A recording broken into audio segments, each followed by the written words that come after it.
Yeah, I appreciate y'all coming out this afternoon, and I know we all want to ask me some questions and recap the season, but before we did that, I just wanted to share a message to our fans. Over the last few years, this program has been through a lot, and the people that are the most important, our players and our fans, they didn't sign up for any of it. Y'all don't deserve any of this. I appreciate the fact y'all have high expectations, but nobody's got more expectations than I do. Every time I walk on that field, I expect to win. I know exactly what it takes to get us out of this. When I came here in 1995, we were on probation, and I was a team captain in 97 and 98 when we were coming out of it. I know what it takes to turn programs around. When I went to Tennessee in 2006, I was part of a turnaround there. I went to Duke in 2008, and I was part of one of the biggest turnarounds in college football. And then we did it again here in 2012. We will win here. Is it going to be easy? No. Is it going to take a lot of hard work? Absolutely. But for the first time since 2014, I can walk in a room, into a living room, and not talk about bowl bans or sanctions. I can sell everything that's great about Ole Miss. And everybody in this room and everybody that I'm talking to knows what makes Ole Miss special. What makes Ole Miss special, and that's family. And it's more important now than ever that this Ole Miss family move forward together. But we will get this done, and we will win here. And I want to open it up for questions. Raise your hand, bring the microphone to you. Matt, there's a lot of rumor swirling around Phil Longo pursuing other jobs. What's your take on all that, and is it true, and have you had any results? No results, but I think when you have back-to-back top 10 offenses, the coordinators are going to get looks, and he is getting looks. But I think that's natural. When you have really good offenses, you have coordinators interviewing for head jobs.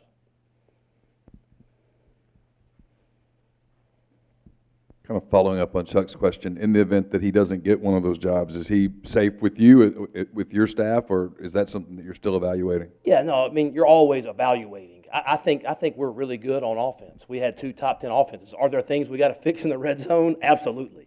And again, I know what good red zone offense looks like, and I'm going to fix that. You know, I was joking. I love Luke Logan, but I want him kicking extra points, not field goals. But again, we can get that fixed. There's a lot of people that struggle getting to the red zone. So, I mean, we have a good offense, but we got to fix the red zone, and we will.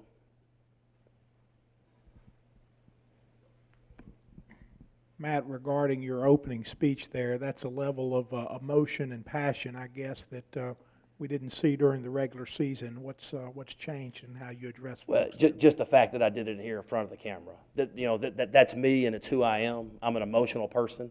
Probably my biggest strength and my biggest weakness, but it's who I am, and I think it's important to show that. I think when you go through tough times, it's important for me to stand up here and be positive and to keep our team together, but I want our fans to understand and know what's going to happen here as long as we stick together and keep working.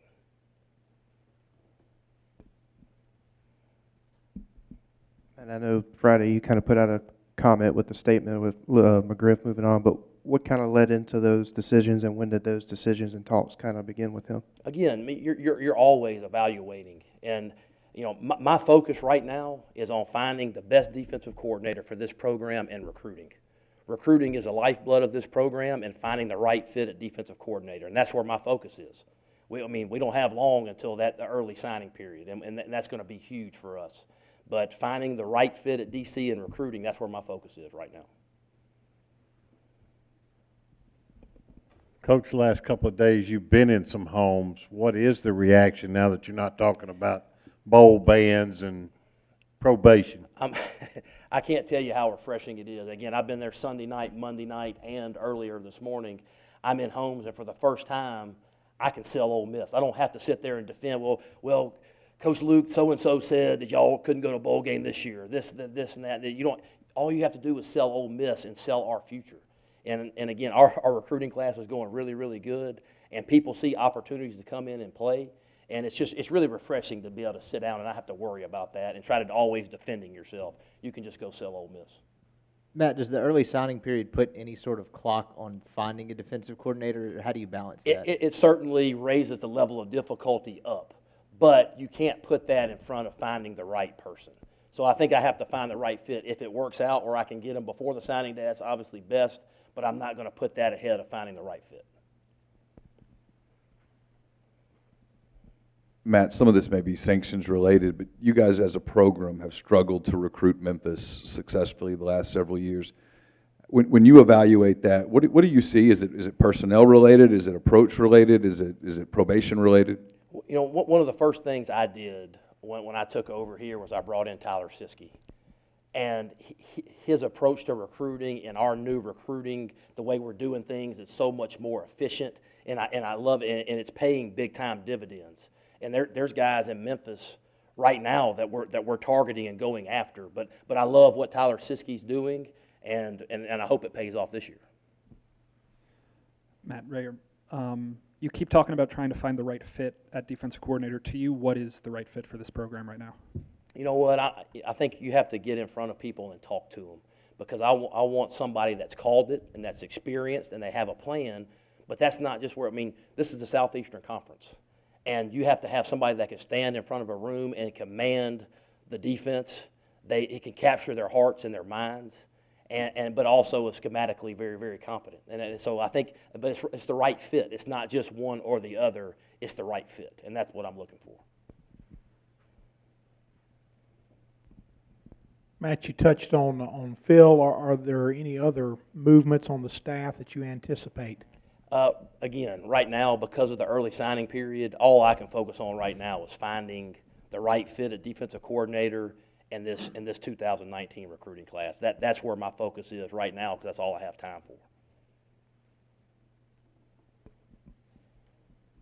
Matt, what's the timetable on some of these kids that are trying to make their mind up where they want to go to the next level, not NFL? Is that in the next 2 weeks, next 2 months? Well, again, because all the agents start hovering around, I met with every single underclassman and their families on Friday after the game. And so we sat down, we went through all the pros and cons and just make sure they had all the information. But, these are young men that are going to be Ole Miss Rebels for life, and we want them to do what's best for them and their families. And so we'll try to advise them and give them what we think is best, and make a collective decision. So, I'm aware of DK, but other than that, there's still people that are going through all of the decision-making process. Coach, what is your recruiting plan and focus from here until the early signing period starts? Go like crazy. That's where, I'm seeing 46 kids in 3 weeks. And I just to sell our message and the family atmosphere, and again, the narrative in the homes is, Coach Luke, we were so impressed at how everybody fought and stayed together, and people see opportunities, and I'm just really excited the direction this is headed.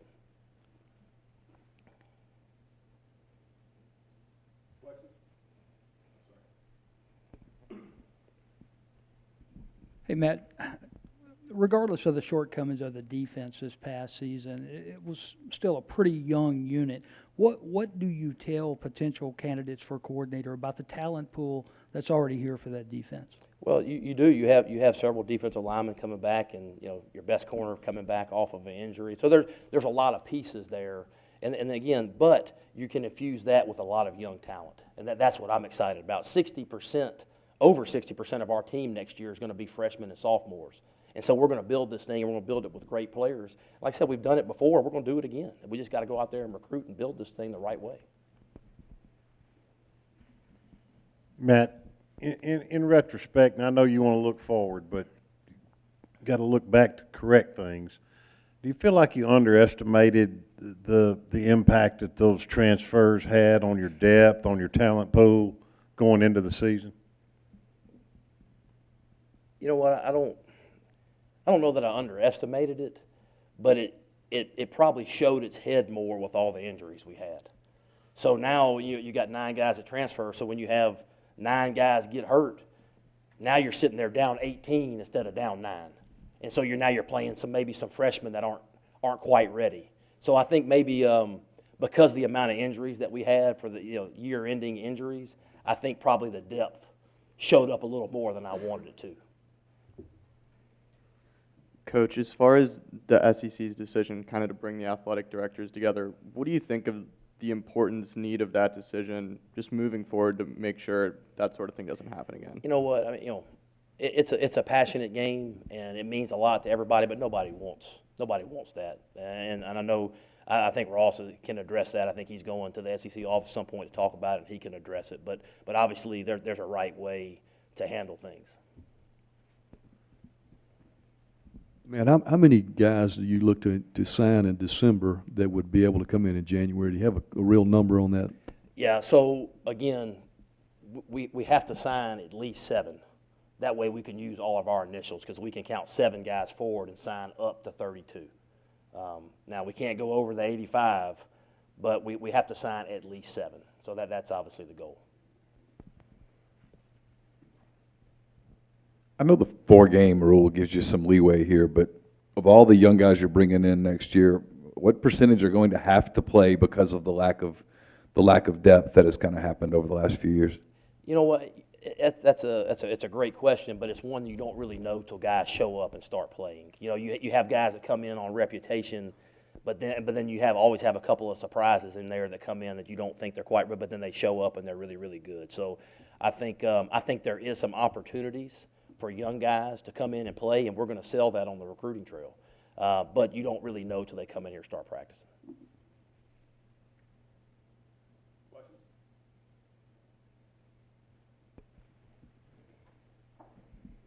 Outside of coaching, are there other things, other areas that you're looking at evaluating, the strength and conditioning program, the training program, the equipment, and if there is, what's going on in your mind there? You know what? Again, my focus right now, Chuck, is on the DC and on recruiting. But I mean, you never stop evaluating. You're evaluating this every day in every phase, from strength and conditioning to the training room, whatever it is. You're evaluating every day. Academics, what can we do to help these kids off the field and grow? You know, in football, in life, you're evaluating everything every day. But right now, as far as making change or doing anything like that, my focus is on finding a defensive coordinator and recruiting. Coach, right here. So with a guy like Nakobe Dean, who's clearly a playmaker and is going to be a playmaker wherever he goes, how do you sell Ole Miss with a defensive struggle as badly as it did this year versus somewhere like Alabama that has had all the success and the coaching and the guys who have gone to the league playing his position? Well, I can't speak specifically on players. But what you can sell is relationships and family and making an impact in a group of young men coming in together and saying, hey, we're going to go get this thing done together. We're not going to go somewhere where they're doing it I'm going to come here. I'm going to be special. I'm going to build something.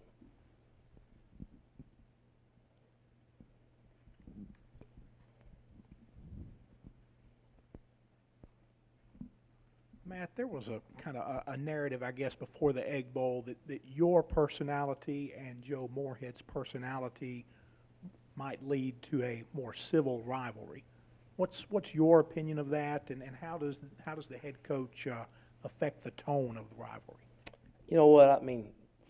You try to go get your team. It's an emotional game. Everybody knows that, and I think obviously the teams do take on the personalities of their coach. But I felt like up until the fight, everything was pretty calm, and then again emotions flared, and to me it's not about this or that. It's about what caused it. You know, you got to look at what caused it. I think I'm not into generalities. You know, what caused the actual fight. I think that's the most important.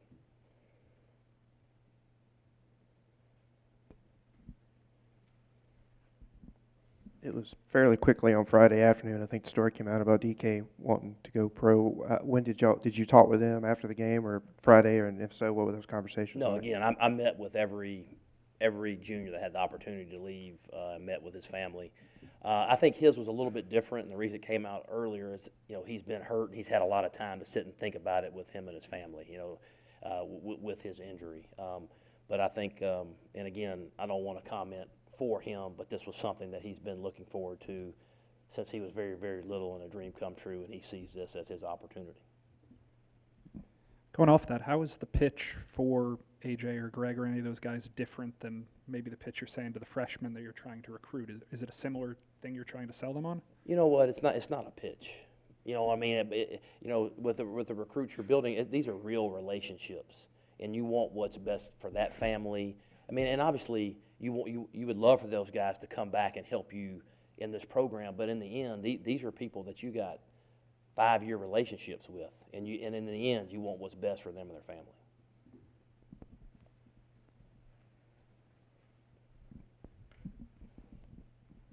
Coach, so with the fight, a lot of people regarding Matt Corral, some people called him a hothead. Some people were fired up to see him there in the mix, scrapping with his team, you know, getting some of his first real action. What's your takeaway from that? What do you think about that? Matt Corral is a talented, competitive young man, and I'm excited as heck to build this team around him.